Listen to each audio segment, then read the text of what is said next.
Фабрика за производство на вагони и лесна индустрија ќе се гради во комплексот Железара во општина Газибаба. Градоначалникот Борис Ѓоргиевски за телевизија 24 изјави дека постапката е во текст, се чека конечна одлука на Уставниот суд, бидејќи од еколошкото здружение О2 иницијатива имаат поднесено барање за поништување на деталниот урбанистички план.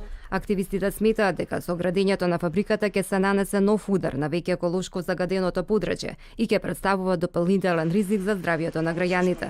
Градоначалникот ги отфрла сите обвинувања и децидно тврди дека новата фабрика нема да ја загадува околината. Исклучено е, никакво топење на метали ниту може да има, ниту е дозволено, ниту тоа ќе го дозволиме, и претходно тоа го ветивме дека тоа ќе го направиме.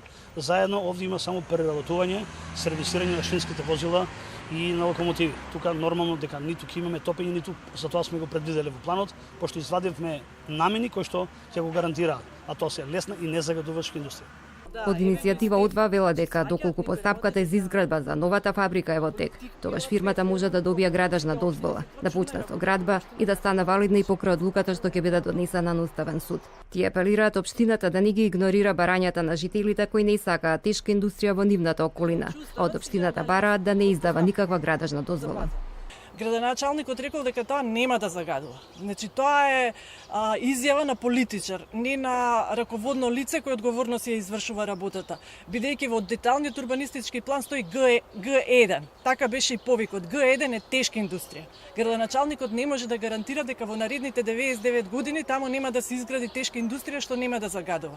Доколку сака тоа да го потврди, треба да чека да се дупот да се укине од Уставен суд и во новиот дуп да зацрта Д1 или Д2. Тоа е зеленило и тогаш нема да загадува.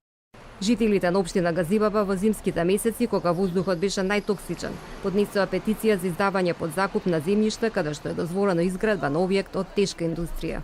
Во рамките на Скопска железара функционираат 3 фабрики кои што преработуваат железо и друга тешка индустрија. Градоначалникот тврди дека сите од нив имаат вградено филтри и дека не се главни причинители за загадување на воздухот.